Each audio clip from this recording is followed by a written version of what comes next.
and we're going to be using some water. We're going to be using some markers, and if you have a paintbrush or even a Q-tip could work too.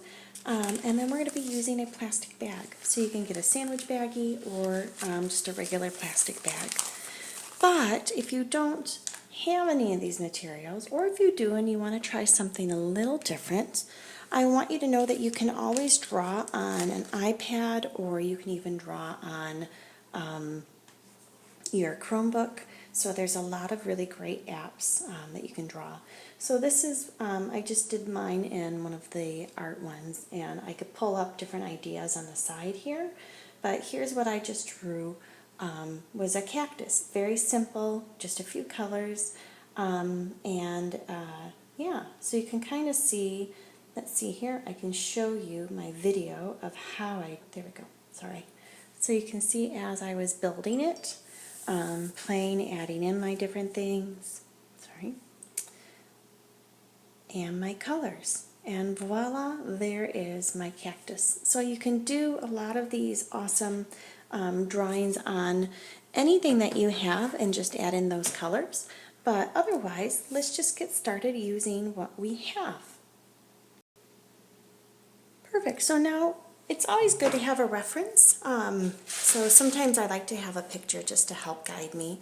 I'm going to be using a pen today. You can use a pen or permanent marker. Basically, why I always do that when I'm doing the painting with markers is so that way if I use a black marker, it doesn't spread everywhere and bleed.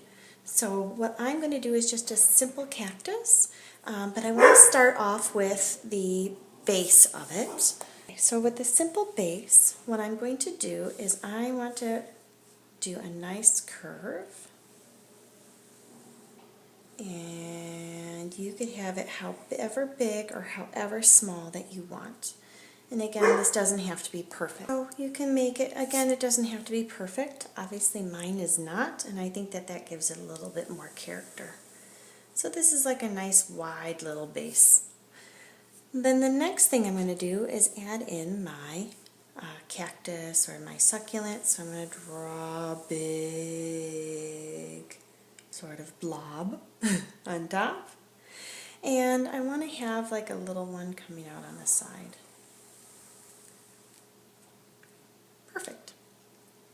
So the next thing is we need to add these lines. So what I do is I find where my little center dot is, and what I want you to do is draw a straight line and stop. And then what I'm going to do is I'm going to draw a curved line off of that one. And I'm going to draw a curved line off of the same dot but going this direction. So you can see these are parallel lines, and that gives it its dimension and making it 3D-like, which is really cool. I also want to make my dish or my pot a little bit 3D form, so I'm just going to curve. The next thing you're going to do is the same thing, where you're going to draw your straight line down, and then I'm going to curve my cactus line, following that same curve. Doesn't have to go all the way straight down to that.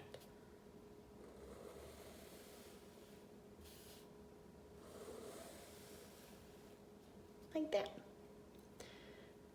The next thing you're going to do is you could add on a flower if you want, whatever you feel like. Okay. Cactuses, some of them have really nice pretty flowers that come off. You can keep it just nice and simple. It's completely up to you. You could just have little things coming off of it too, and a little flower that way. And I like when things don't exactly match. And you know, for me, I might add in one here, so it just kind of does look a little more similar. Okay. Now, the next thing, when you want, cactuses have those little spikes that come off of them. So you can kind of do a, you know, a star, or not even a really pretty star, but just kind of these little pokey lines. You can do that. Again, doesn't have to be a star. You could just do spikes this way, where it's just got hairs. Doesn't matter. However you feel like spikes should look on your cactus, or the cactus needles, I should say. And you can change it up. See which one that you like the most.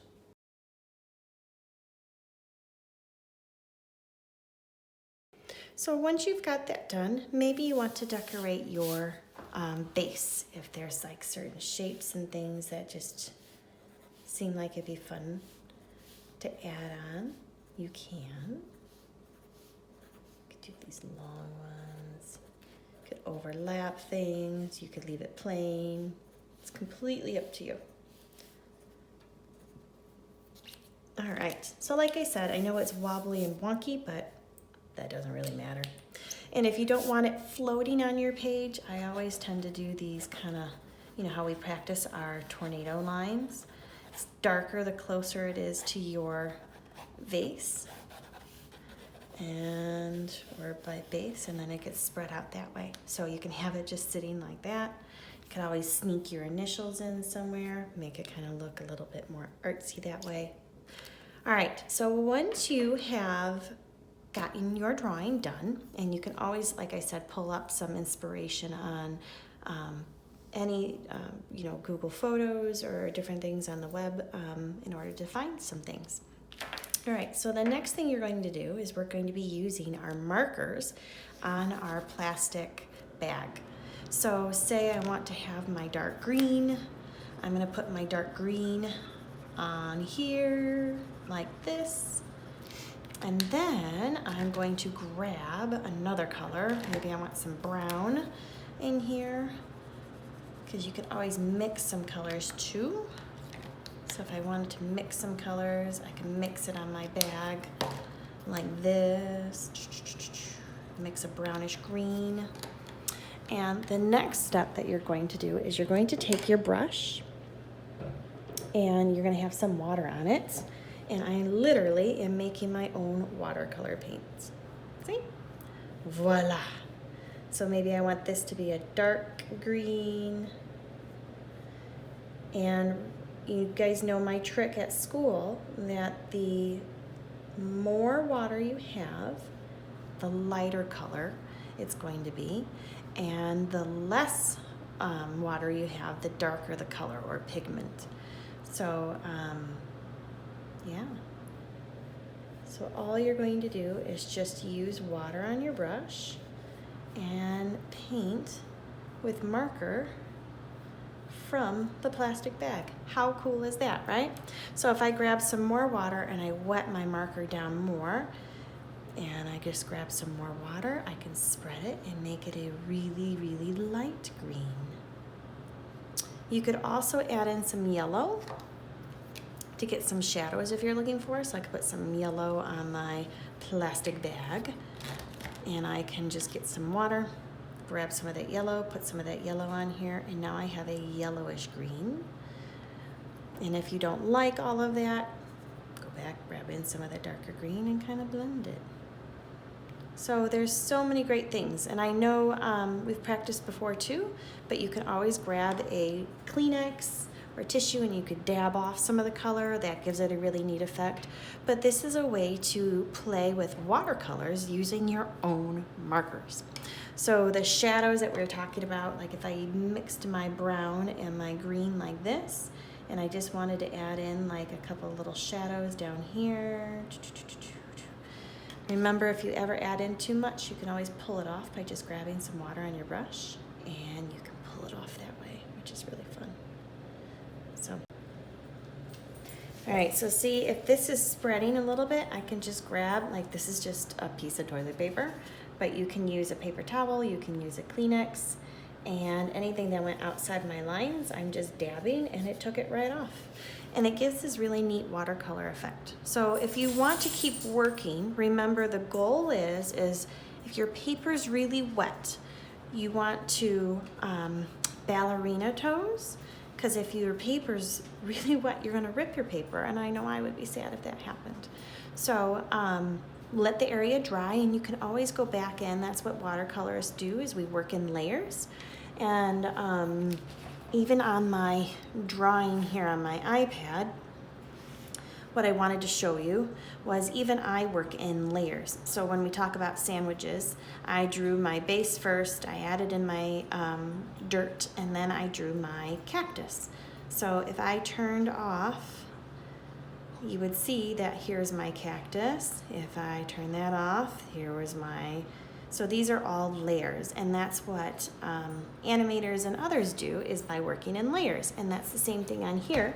This is a layer. So once this would dry, if I again wanted to not have the dark blend or bleed into my others, I would wait for it to dry, and then I could add in my darker shadows if I wanted to have little highlights, or if I wanted to use the yellow then and add the yellow only in a certain spot. So I'm gonna speed this up, and you can watch me watercolor my cactus.